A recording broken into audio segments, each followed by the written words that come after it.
All right, part one of our query is all complete. Now we're going to move on to part two, which is to deal with the criteria object that is being passed as the first argument to our query. Without saying another word about it, I'm going to add in a console log statement, and we're going to log out the criteria object. We're just going to look at it and see what data it contains.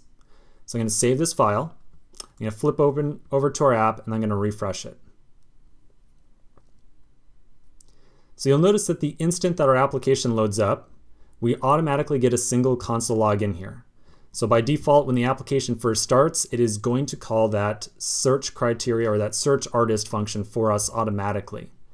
By default, the criteria has a single name property that is an empty string. If we update the name property to, let's say, like Don, to match Don right here, and then submit it, Don will be updated as well, or the name will be updated as well. We can also update the age slider and then submit the form. And you'll notice that now the criteria contains not only name, but also age as well. This age property points at an object that has both a min and a max value assigned to it. If we then update our years active, and really quick, I'm going to clear my console just to make sure it's a little bit more legible. So I just updated my years active, and now I'm going to submit again. Now our object contains an age that has a min and a max, a name, and years active as well. So clearly, three different properties that we have to worry about: age, name, and years active. Okay. Now for this exercise, for implementing this criteria right here, I'm going to tell you that this is extremely challenging, and I have not at all given you all the tools you need to pull this one off. Okay.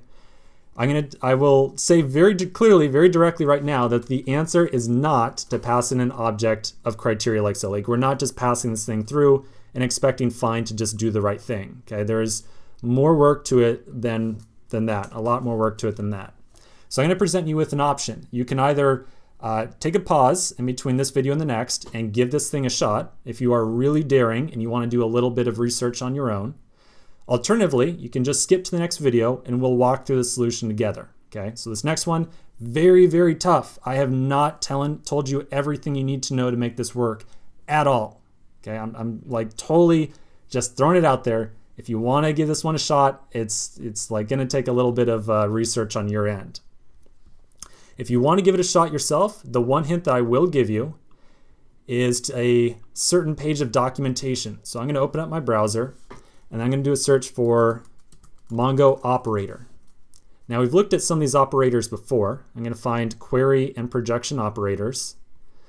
The operator we were using previously was the in operator, if you recall, to look at all the elements in an array. So I'm going to scroll down a little bit. So here's my query selectors.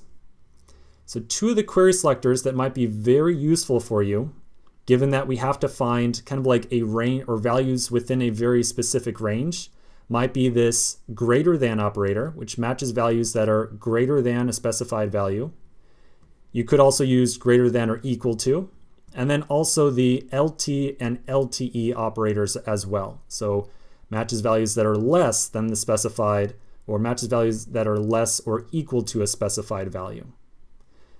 You might also, do a little bit more research. This is clearly probably only going to help you with like age and years active, those two queries, because you're trying to find values that are between 10 and 13, okay? All right, so again, I'm going to leave it up to you. You can either give this a shot or just continue the next section with me. If you're on the fence at all, I would recommend you kind of walk through this next one with me. But if you're feeling really confident, then go ahead and give it a shot. Even if you use those two query operators, there's still one other big error message that you're going to get that's going to require a little bit of research. So I'm going to leave you to, whatever you want to do, go for it.